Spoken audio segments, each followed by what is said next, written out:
Hello, Internet friends, and welcome back to the Digital Deep Dive Show, a show about how technology is impacting the middle market and ways that individuals, operators, and executors can leverage technology to upskill themselves, their organization, and dominate the market.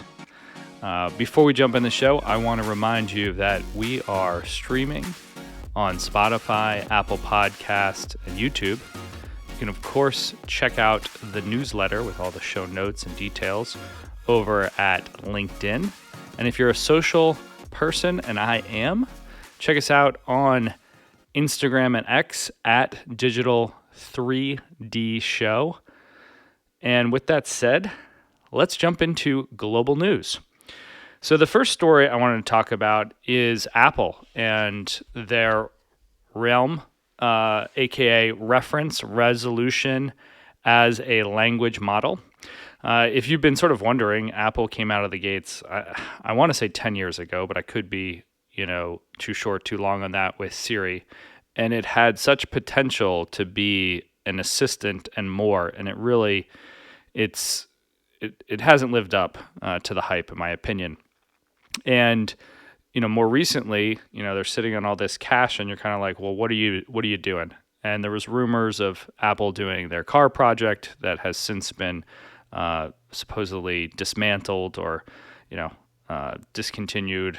And there are also rumors saying that they're working on sort of physical assistance for the home. But those are more rumors and longer term projects. I want to talk about Realm, which is kind of supposedly coming out this summer or in the fall. The idea here is that Apple is doing various tests with their large language models and comparing it to ChatGPT 4, which is the active ChatGPT 4 out in the marketplace from OpenAI. And the difference between other large language models and what Apple's doing is they're able to do on-screen references to access what the individual has been doing so it can make inferences, recommendations on next action. And so what does this mean for an individual or an organization? Well, when I think about it, if you have a large language model that can do sort of screen referencing, it's almost like the next evolution of RPA. And, I'm using that in broad strokes, but the idea that it can be predictive in terms of what you're going to do next and how it can make recommendations based on those actions. So from a desktop perspective and or a tablet or a mobile device, in this case, an iPhone. So it will be interesting to see how Apple rolls this out, both in terms of desktop and phone or iPad. One would assume that in order to do this, they're going to need to, rethink some of the architecture in the iPhone and, either do some partnering or, really beef up the RAM on the iPhone if they're going to do any of this sort of large language model work on the device without calling home. So it will be interesting to see what the sort of summer and the beta software looks like for the new iOS, as well as what the next iteration of the iPhone looks like. But more to come on that, I'm sure, from Apple as they try to jump into the arms race against OpenAI / Microsoft and Google with Gemini. Moving from Apple over to Alphabet, aka Google. Alphabet is reportedly making a play for HubSpot. For those less familiar, HubSpot is a leader in the CRM marketing and services space. The estimated acquisition dollar amount that I've seen published is $34 billion. So what does this mean for the middle market or lower middle market who are avid users of the HubSpot platform? First and foremost, I just want to give maybe some context to HubSpot. So when I think about HubSpot, I think about low barriers to entry to get your feet wet and get into a CRM. You can go and create a HubSpot CRM and integrate it to your work email, to your personal Gmail. I know I've done that for myself, for my personal Gmail. And then based on that, you can start to add features that are freemium and then paid solutions.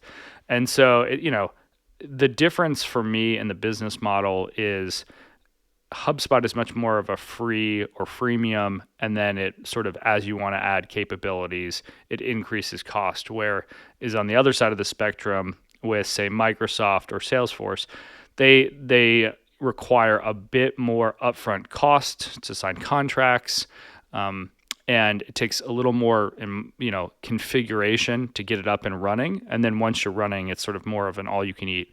Obviously, there's exceptions to both rules in terms of the way that HubSpot works, as well as Salesforce and Oracle and Microsoft in that case. But I'm just trying to set the stage kind of and provide some context. So how does HubSpot plus Alphabet, aka Google Gemini, win?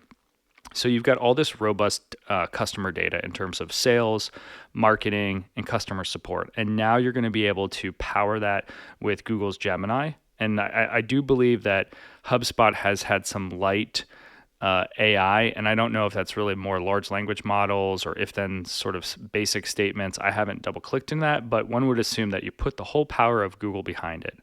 And now you can have the ability to integrate with their Google Work Suite, which is, what is it called now? It's no longer G Suite, but Google Workplace. And you've got a pretty compelling offering, that the fact that you would have email working with CRM, marketing, customer service, and it's really going to be a nice complement to what I've seen coming out of Microsoft in terms of what Microsoft's trying to do with their sales, plus Copilot. So it would give Google an edge if they were to make this acquisition. One thing to consider, though, is at $34 billion, you're likely going to bump into some heavy opposition from a regulatory environment, both in the States and beyond. So it will be interesting to see if this deal actually moves forward, and if there are any caveats to it. Moving from two big titans of Apple and Google over to the startup community. One of the big startups that I'm interested in is the multiverse, not the Marvel multiverse, but the multiverse software organization that helps individuals do upskilling of their capabilities through apprenticeships. They went out and acquired Searchlight, which is an AI diagnostic solution for job searchers and candidate capacity or capabilities. And so what I think about this is it could be used both at the individual level as well as the organizational level. You'd be able to evaluate either your individual or team collective skills, and then you'd have sort of the multiverse to provide some sort of apprentice-based training, online learning, that sort of thing.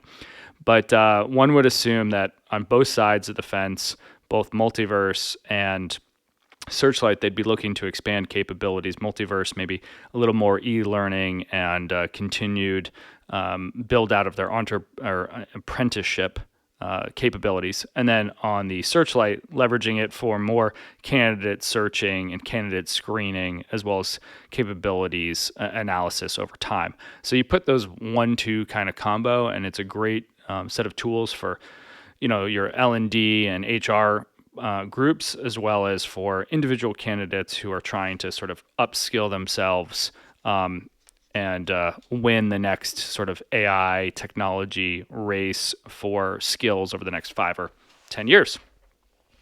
Continuing with what I will call the startup ecosystem. I've got to have a sip of my coffee here for a second. Hold on. So Instagram founder Kevin Systrom, I think I'm saying his last name, over the last 1.5 years, 2 years, I believe, has been working on an AI news app that uses AI to present news stories to you in a meaningful manner. I signed up for the beta account. I never actually got access, so I haven't seen it. But there was rumors for a long time that it was going to be put on the shelves, and that the team to run Artifacts wasn't a huge team, or didn't require a huge lift, thanks largely to AI, and I think probably also to the size of the company. And now it looks like it's heading over to Yahoo. One would assume to be a nice complement to their news solution. However, if I was in their kind of corporate dev seat over at Artifact and or Yahoo, I would think that this could be a really fantastic tool to be deployed at the enterprise. Too often do I find that at enterprises of all shapes and sizes, there's stuff that goes on in different business units, inside the firm, outside of the firm, with partners, win themes, basically just news inside the organization that gets trapped in silos, just in a few people's inboxes and not many. And it would be really great if you could apply something like an Artifact internally through emails, newsletters, and that it would be able to almost serve up a daily digest, weekly, monthly, whatever the frequency you want, about what's going on inside the four walls of your business, what's going on outside the four walls of your business, how do you get involved, that sort of thing. So that's my sort of like kind of takeaway from that acquisition, and probably unlikely my sort of thesis of how you could use it, but it's an idea. So Yahoo, if you hear this podcast and you do sort of run with my idea, give me credit, give me a shout out on your Instagram or yahoo.com. Okay, let's move over to podcasts. So, I listen to a ton of podcasts through walks, train rides, etc. No different than most. And if you've been listening to my podcast, you'll know that I've got through my day job, I've got a relationship with the team over at Progress Partners. For those less familiar with Progress Partners, they're based out of Boston and New York. They are an investment banker and have a venture arm. They largely focus on technology for both their venture and their investment banker side. Last week, they hosted their Q2 24 macroeconomic updates with Senior Managing Director Chris Legg, Progress Ventures Managing Partner Adrian Mulholland, and VP Brett Chatfield.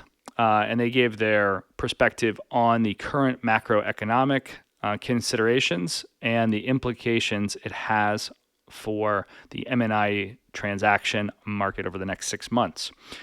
Without going into too much detail, I highly recommend you listening to this. I think it's about 45 minutes, 50 minutes, YouTube video. They do a nice job of not only articulating kind of the current state and the implications, but they have some great visuals to walk you through kind of their presentation.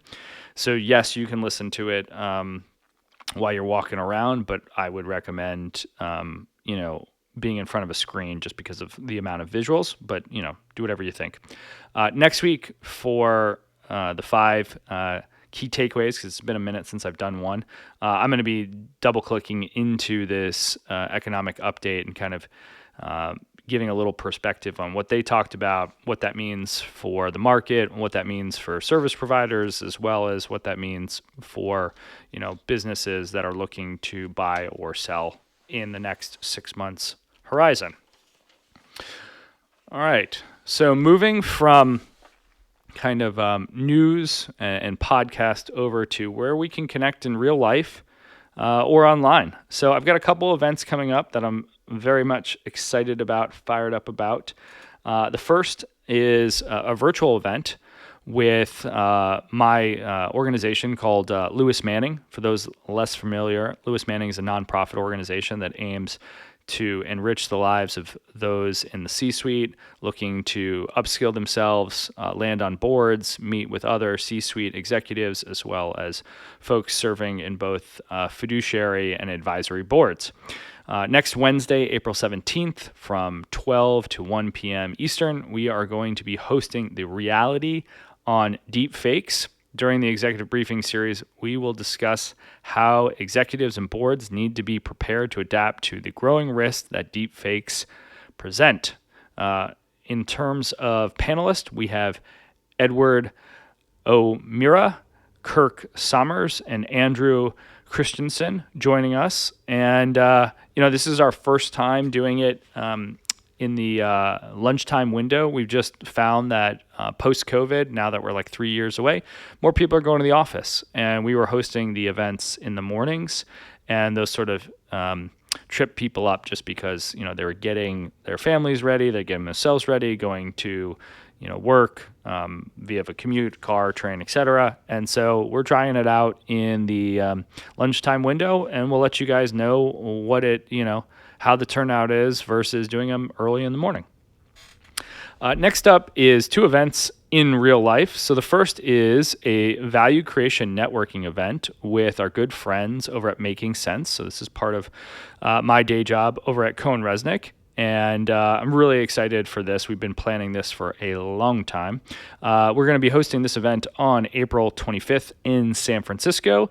It's going to be moderated by Cohen Resnick's own Jeff Wizik of our Value 360 practice. We're going to kick it off with Christine Fench, Managing Director at SRS. And then we have panelist Christy Trails, who's an operating partner over at Movac and also is at 6th Street as a senior advisor. We've got Tolga Kurtlago. And Tolga, when I meet you in person, we are going to work on how to pronounce your last name. He is a tech leader and former CTO at HP. And then we have Kevin Indicello, who's a partner at Rationalization Capital Partners. If you are interested in attending that event in San Francisco, we have, I think, about 6 or 8 spots left. So DM me, hit me up on LinkedIn, email me, whatever, and look forward to seeing folks at that event. I'll be in San Francisco for a couple days before and after this event. So if you are in the Bay Area, let me know, and I would love to grab a cup of coffee, a Negroni, a meal, et cetera, et cetera. More locally for me, I'm heading up to Wisconsin on April 18th for the Corporate Development Series, Maximizing Your Competitive Edge in the M&A Marketplace. It's been a minute since I've gotten up to the ACG Wisconsin chapter. As someone who lives equal distance from downtown Chicago to Wisconsin, I consider both cities home. I almost feel like I'm in the tale of 2 cities. And the Wisconsin chapter has just been super inviting for someone that's, a transplant to this part of the world. And I've really enjoyed the speaker series at the Wisconsin chapter, probably more than any other ACG chapter. I don't know why. I think it's just they tend to run a little longer and they can go a little more in depth if I was trying to distill it. But if you are heading to the Wisconsin event, hit me up. And I look forward to, meeting new friends and new folks there, as well as seeing some folks I haven't seen in a couple months. Before I wrap up the show, I want to remind you that all ideas, thoughts are my own and not shared by any organization. Don't forget to like, follow, subscribe to the show on LinkedIn. You can like and follow, or I shouldn't say like, but you can subscribe to the show on Spotify and Apple Podcasts, as well as over on YouTube. You can follow us on Instagram and X at D3D Show. And you, of course, can find me, Reed Dailey, at LinkedIn. So that's linkedin.com/in/Reed Dailey, and over on X and Instagram at Reed Dailey. That wraps it up for the show. Thanks for tuning in. I'm about to jet to go head down to the Masters, so I will catch you next week with episode number 26 of the Digital Deep Dive Show. And if you are a entrepreneur, founder in and around the tech space doing something exciting, don't forget to reach out and contact me about your business, what you guys are doing in terms of new launches and or new product capabilities. I would love to feature you on this show. Thanks for tuning in. Catch you next week.